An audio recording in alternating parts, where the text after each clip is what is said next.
Hello friends, Mustafa coaching classes के इस YouTube channel पर आपका स्वागत है। सवाल है, दो वृत्तों के व्यासों का अनुपात 4:9 है। वृत्तों की परिधियों का अनुपात क्या होगा? 4 ऑप्शन दिए गए हैं और ये भी क्वेश्चन यूपी बोर्ड 2023 में आया हुआ है। तो दो वृत्तों के व्यासों का अनुपात दिया गया है। दो वृत्त हैं, एक वृत्त मान लेते हैं ये है और ये वृत्त एक ये है।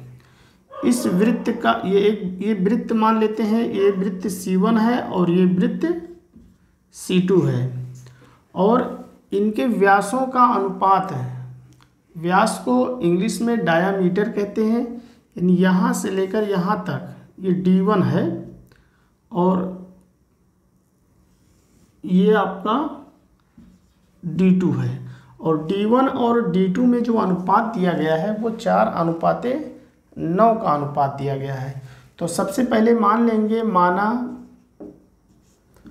वृत्त C1 का व्यास मान लेते हैं 4x है। वृत्त C1 का व्यास 4x मान लिया गया और वृत्त C2 का व्यास 9x है। अब उनकी परिधियों का अनुपात बताना है। तो परिधियों, वृत्त की परिधि का जो सूत्र होता है वो 2πr होता है और त्रिज्या का जो डबल होता है, अगर हम त्रिज्या का डबल कर दें तो उसी को व्यास कहते हैं। तो ये हो जाएगा पाई इंटू 2r बराबर हो जाएगा पाई इंटू 2r को ही हम क्या कहते हैं? व्यास कहते हैं, यानी डी कहा जाता है, डायामीटर। त्रिज्या के डबल होता है उसी को डायामीटर कहते हैं, यानी 2r बराबर होगा डी के, यानी त्रिज्या का डबल करेंगे तो वो डी हो जाता है। अब हमें उनके परिधियों का अनुपात निकालना है। तो वृत्तों की परिधियों का अनुपात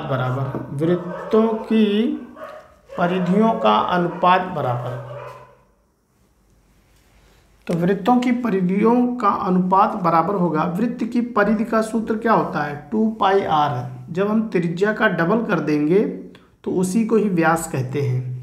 तो क्या होगा?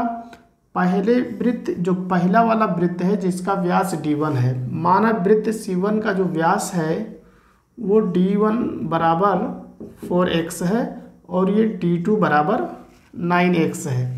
तो वृत्तों की परिधि क्या होता है? 2πr। तो 2πr को ही हमने क्या कर दिया? पाई इंटू डी कर दिए हैं। तो ये हो जाएगा पाई इंटू डी हमारा क्या है? यहाँ पे D1 है, तो ये हो जाएगा D1 और यहाँ पे हो जाएगा पाई इंटू डी, यहाँ पे हमारा D2 है, क्योंकि यहाँ पे भी 2πr, यहाँ पे भी 2πr और त्रिज्या का जो डबल हो गया है वही आपका D बन गया है। तो ये पाई से पाई कट जाएगा। अब D1 बटे D1 कितना है? तो D1 हमारा 4x है, ये हो 4x बटे D2 कितना हमने माना? 9x। x से x कट जाएगा, ये आएगा 4/9। तो यानी उनमें दोनों में जो अनुपात आया, उनके वृत्तों की परिधियों में अनुपात 4:9 आया है। ऑप्शन नंबर बी हमारा सही होगा।